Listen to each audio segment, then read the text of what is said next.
आप यहाँ पर हैं तो आपका बहुत स्वागत करता हूँ। सबसे पहले हम उस धरती पर हैं जहाँ पर परमपिता ब्रह्मा ने जब सृष्टि की रचना की थी तो प्रथम यज्ञ किया था, इसलिए इसे प्रयागराज जाना गया। लेकिन मुझसे कहीं ज़्यादा जो इन चीज़ों के बारे में जानते हैं, इन छोटी छोटी बातों के बारे में, मेरे ठीक बगल में हैं।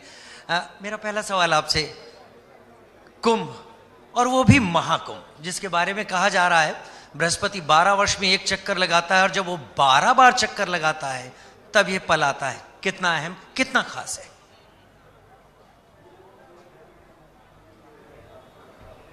ग्रहों की जो गतियां हैं वो तो अनंत काल से चली आ रही हैं। उस कारण से अगर हम महत्व समझें तो 144 जाने कितनी बार आ चुका होगा जी। लेकिन उनका महत्व तो हम नहीं गा रहे हैं। हम महत्व किसका गा रहे हैं? जो हमको मिल गया हमारे जीवन काल में, हमारे स्वस्थ रहते जो पर्व आ गया वो हमारे लिए सबसे महत्वपूर्ण है। इसलिए ये पर्व हमारे लिए बहुत महत्वपूर्ण है।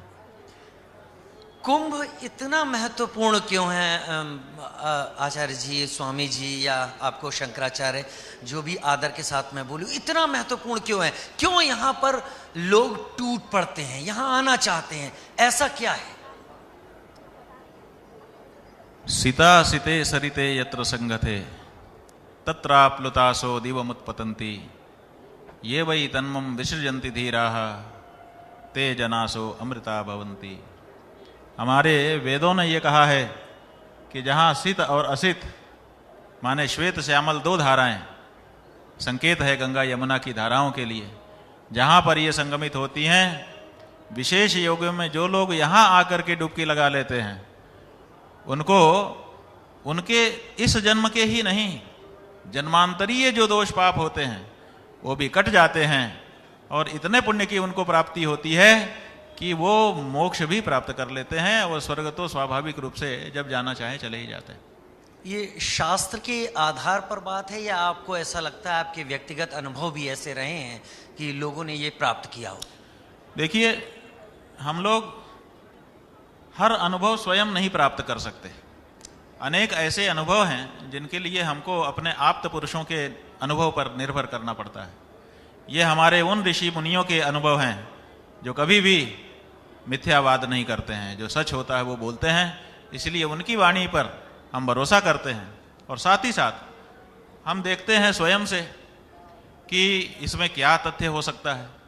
तो आप देखिए कि हम लोग यहाँ पर पहली बार नहीं आए, ईस्वी सन 78 से कुंभ में आ रहे हैं। छोटे से थे तब से।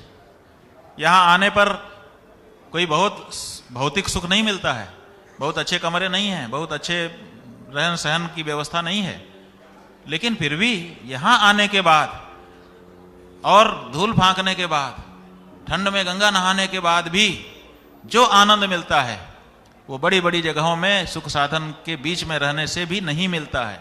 तो इससे हम लोगों का व्यक्तिगत अनुभव ये कहता है कि जो भौतिक आनंद है उस आनंद से आध्यात्मिक आनंद बड़ा है और उस आनंद की वर्षा ऐसे पर्वों पर यहाँ प्रयाग में होती।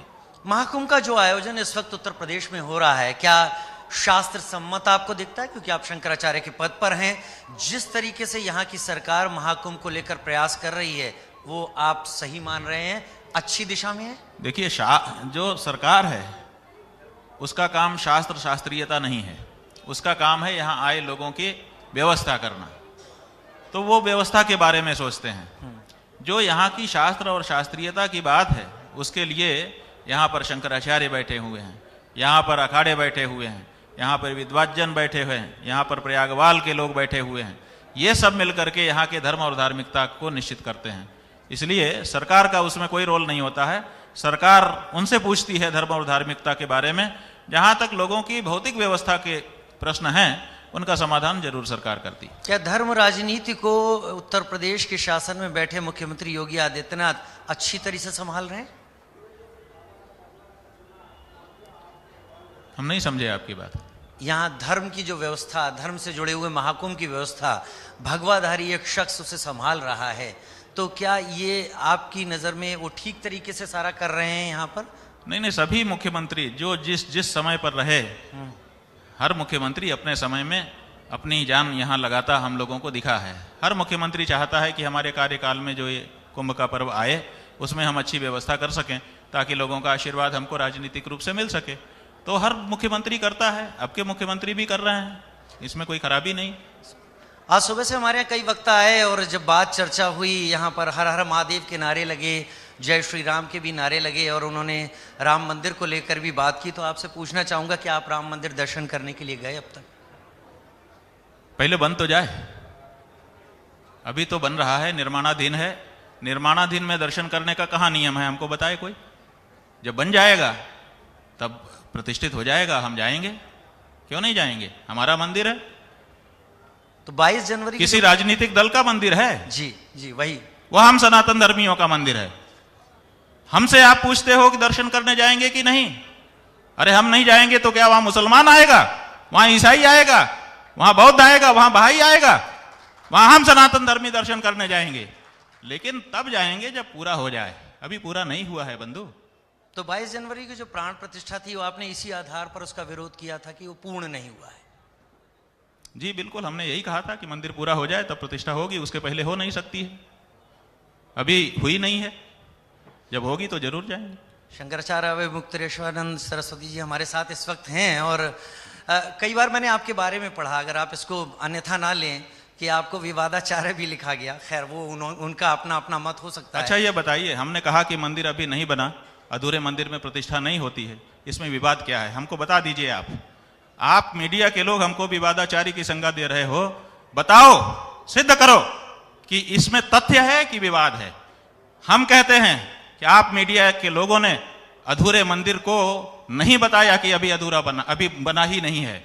आज भी 1 बरसी मना ली गई उस तारीख की जिस तारीख की आप बात कर रहे हैं। अभी भी वहां काम चल रहा है और अभी 2 साल और लगेंगे, तब वहां पर काम निर्मित हो जाएगा। तो ये जो तथ्य है कि मंदिर अभी बना नहीं, अगर हम कह रहे थे तो हम तथ्य कह रहे थे कि हम विवाद कर रहे थे? आप बताइए, विवादाचार्य क्यों हैं हम? सच कहना विवाद है? बताइए। ऐसे कई और भी लोग थे जिनका कहना था कि आधार पूर्ण। लोगों का कहना नहीं, आप क्या कह रहे हैं वो बोलो। लोग तो बहुत कुछ कहते रहते हैं, लोगों के कहने की बात मत करो। आप बताओ कि हमने सत्य कहा था कि विवाद कहा था। मैं शास्त्र का उतना ज्ञाता नहीं हूं, इसीलिए मैं आपका आधार ले रहा हूं, क्योंकि आपके पास जानकारी ज्यादा है, इसलिए आपकी बात पहुंचा रहा हूं जनता तक। लेकिन मैं इस बात को वहां से भी जोड़ूंगा। आपने एक और बात कही थी कि केदारनाथ मंदिर में स्वर्ण घोटाला हो गया। आप राजनीतिक रूप से भी जुड़े रहे हैं, विचारधाराओं को लेकर कई एक चीज़ें आपको लेकर घूमती रही हैं। तो ये किस लिए होता है कि आपके नाम से ये चीज़ें जुड़ जाती हैं, या फिर आपको लेकर ये चीज़ें बना दी जाती हैं? क्योंकि हम सच बोलते हैं, जो पचता नहीं है लोगों को। इसीलिए हमारी बात का जवाब नहीं होता है तो कहते हैं ये विवादित बात कर रहे हैं। हम जो बात कह रहे थे उसका जवाब दो ना। हम कह रहे थे, आज भी कह रहे हैं, आपके मंच पर बैठ करके पूछे जाने पर। अपने से नहीं कह रहे हैं, तब भी हमने अपने से नहीं कहा था, जब पूछा गया था तब कहा था। आज भी कह रहे हैं कि अधूरे मंदिर में प्राण प्रतिष्ठा का कोई शास्त्रीय नियम नहीं है। क्यों नहीं? कोई देश का पंडित निकल करके आता है और हमको शास्त्र दिखाता है। 1 साल बीत गया, आपके पास तो सब पंडित आ गए ना, आपके पास तो सब ज्ञानी आ गए। क्यों नहीं किसी ने खोल करके वो शास्त्र दिखाया जिसमें लिखा होगा कि अधूरे मंदिर में प्रतिष्ठा कर दी जाए? हम क्या गलत कह रहे थे? तो हमारी बात का जवाब नहीं है तो हमको आप विवादाचार्य मीडिया से कहलवा दोगे? हम सच बोलते हैं, वो सच किसी को नहीं पचता है, तो वो इस तरह के मामले लेकर के आता है जिससे हमारी बात का महत्व कम हो। लेकिन जो लोग समझते हैं कि ये व्यक्ति सच बोलता है, वो लोग हमारी बात को मानते हैं। महाराज जी, सुमित झा नाम हुआ मेरा। महाराज जी प्रणाम। आपको सबसे पहले सादर नमन, क्योंकि आप जैसे संत महात्मा हैं जिनके बताए मार्गों पर हम सनातन धर्मी चलते हैं। और तमाम जो आज ये महाकुंभ का आयोजन है, ये आयोजन आप जैसे लोगों के बिना संभव नहीं। लेकिन एक बहस जो चलती है, राष्ट्र प्रथम या धर्म प्रथम, और जब राष्ट्र की बात आती है तो ये कहा जाता है कि 370 जो है वो इस राष्ट्र की अखंडता के लिए हटना जरूरी था। लेकिन आपने कहा कि नहीं, ये गलत हुआ। तो एक मैं समझना चाहूं कि राष्ट्र और धर्म के बीच जब एक महीन लाइन खींचनी हो तो कैसे हम समझें? आपने कहा कि मैंने कहा कि 370 हटना सही नहीं है। जबकि हमने ऐसा कहा ही नहीं। हमने जो कहा उसको ठीक से सुनिए, सुन के समझिए, फिर सवाल उठाइए, हमको अच्छा लगेगा। हमने कहा कि 370 धारा हटाई जा रही थी, राजनीतिक रूप से लगाई गई थी, किसी समय इसी देश की संसद ने लगाया था, उस समय शायद लगाना अच्छा समझा गया होगा। यह संसद की जो समझ है ये मौके मौके पे बदलती रहती है। किसी समय इसी देश की संसद में बैठे उन लोगों ने जिनको हमने वोट दे करके चुना था, हमारे पूर्वजों ने, उन्हीं लोगों ने धारा 370 लगाई थी। क्यों लगाई थी? अच्छा समझ के लगाई थी।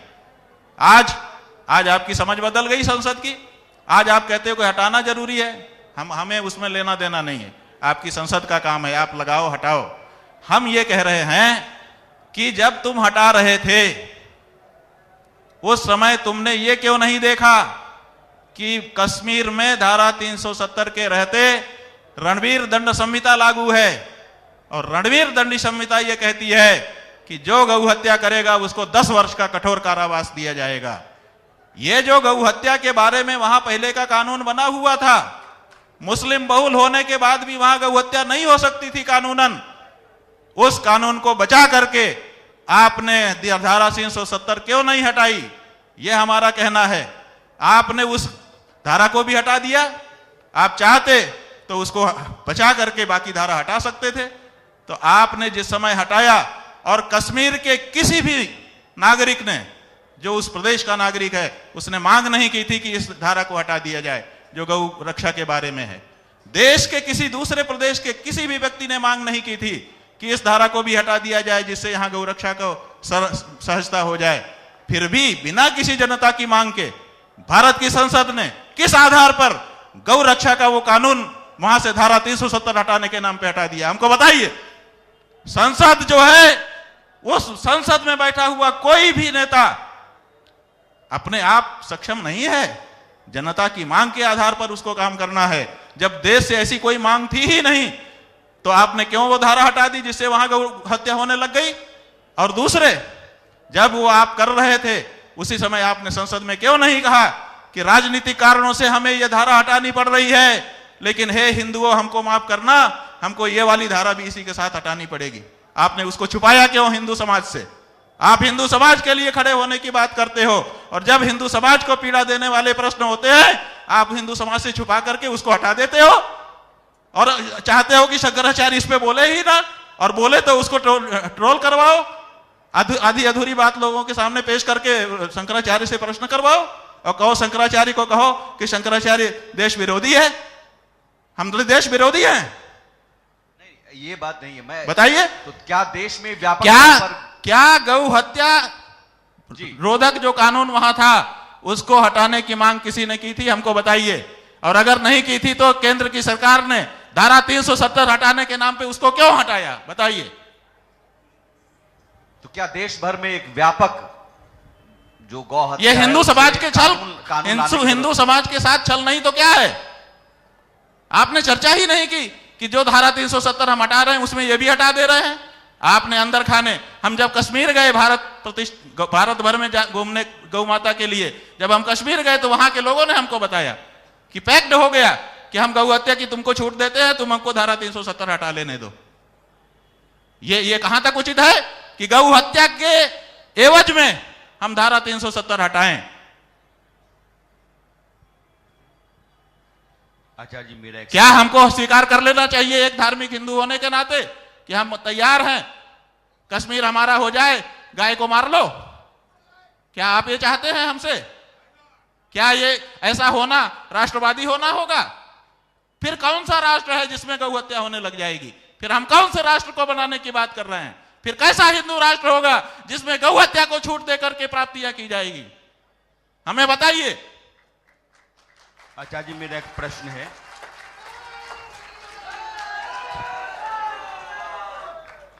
जी बताएं। 370 को हटाने के पीछे मंशा ये थी कि देश के भीतर, अरे कोई मंशा है, हम उस धारा को, रणवीर दंड संहिता की उस धारा को बचा करके क्यों नहीं हटाया गया? इतना ही हमारा कहना है। मैं आपकी बात पर आ रहा हूं। मेरा प्रश्न वो हम कहते हैं हटाना था, हटा दिया, हमें कोई बाधा नहीं। मेरा प्रश्न पूरा। अभी भी वो धारा 370 हमारे उत्तराखंड में लगी है 71 A B C के नाम से, वो त्रिपुरा में लगी है, वो मेघालय में लगी है, वो अरुणाचल में लगी है, आप वहां क्यों नहीं हटाते हो? केवल कश्मीर में क्यों हटाते हो? अगर आपको हटाना है, अगर वो देश की एकता में बाधक है, तो दूसरे प्रदेशों में क्यों वो है?